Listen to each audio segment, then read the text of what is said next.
बीते 30-35 दिनों में ही नारी शक्ति वंदन अधिनियम कानून बना। गगनयान से जुड़ा एक बहुत ही अहम टेस्ट सफलता से किया गया। भारत को अपनी पहली रीजनल रैपिड रेल नमो भारत मिली। बेंगलुरु मेट्रो सेवा का विस्तार हुआ। जम्मू कश्मीर की पहली विस्टाडोम ट्रेन सेवा की शुरुआत हुई। इन्हीं 30 दिनों में दिल्ली वडोदरा एक्सप्रेस वे का उद्घाटन हुआ। भारत में G20 देशों के सांसदों और स्पीकर्स का सम्मेलन हुआ। भारत में ग्लोबल मैरीटाइम समिट हुई। इसमें 6 लाख करोड़ रुपए के समझौते हुए।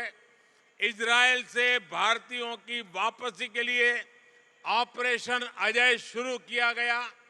40 साल बाद भारत और श्रीलंका के बीच फेरी सर्विस शुरू हुई। यूरोप को पीछे छोड़ते हुए भारत 5G यूजर बेस के मामले में दुनिया के टॉप 3 देशों में पहुंचा। एप्पल के बाद गूगल ने भी मेड इन इंडिया स्मार्टफोन बनाने का ऐलान किया।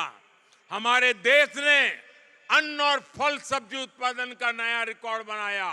साथियों, ये तो अभी हाफ टाइम हुआ है। अभी मेरे पास गिनाने को और भी बहुत कुछ है।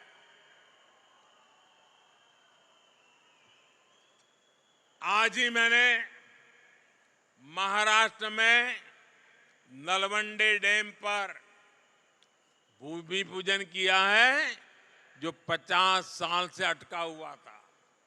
बीते 30 दिनों में ही तेलंगाना में 6,000 करोड़ रुपए के सुपर थर्मल पावर प्रोजेक्ट का लोकार्पण हुआ। छत्तीसगढ़ के बस्तर में 24,000 करोड़ रुपए के आधुनिक स्टील प्लांट का लोकार्पण हुआ। राजस्थान में महसाणा, बठिंडा, गुरदासपुर गैस पाइपलाइन के एक सेक्शन का लोकार्पण हुआ। जोधपुर में नए एयरपोर्ट टर्मिनल बिल्डिंग और IIT कैंपस का शिलान्यास और लोकार्पण हुआ। बीते 30 दिनों में ही महाराष्ट्र में 500 से अधिक स्किल डेवलपमेंट केंद्र लॉन्च किए गए। कुछ दिन पहले गुजरात के धोरडो को बेस्ट टूरिज्म विलेज का पुरस्कार मिला। जबलपुर में वीरांगना रानी दुर्गावती स्मारक का भूमि पूजन हुआ।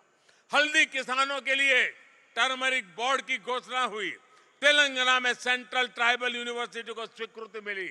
मध्य प्रदेश में एक साथ 2.25 लाख गरीब परिवारों को PM आवास योजना के घर मिले। इन्हीं 30 दिनों में PM स्वनिधि योजना के लाभार्थियों की संख्या 50 लाख पहुंची। आयुष्मान भारत योजना के तहत 26 करोड़ कार्ड बनाने का पड़ाव पार हुआ। आकांक्षी जिलों के बाद देश में आकांक्षी ब्लॉक के विकास का अभियान शुरू किया। गांधी जयंती पर दिल्ली में खादी की एक ही दुकान पर 1.5 करोड़ रुपए की सेल हुई। और साथियों, इन्हीं 30 दिनों में खेलों की दुनिया में भी बहुत कुछ हुआ। भारत ने एशियाई खेलों में 100 से ज्यादा मेडल जीते। 40 साल बाद भारत में इंटरनेशनल ओलंपिक कमेटी का सेशन हुआ। उत्तराखंड को हॉकी, एस्ट्रो टर्फ और वेलोड्रोम स्टेडियम मिला।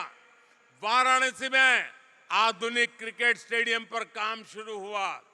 ग्वालियर को अटल बिहारी वाजपेयी दिव्यांग स्पोर्ट्स सेंटर मिला। और यहां गोवा में ये नेशनल गेम्स भी तो हो रहे हैं। सिर्फ 30 दिन के, मेरे नौजवान सोचिए, सिर्फ 30 दिन के कार्यों की एक लिस्ट बहुत लंबी है। मैंने आपको बस एक छोटी सी झलक दिखाई है।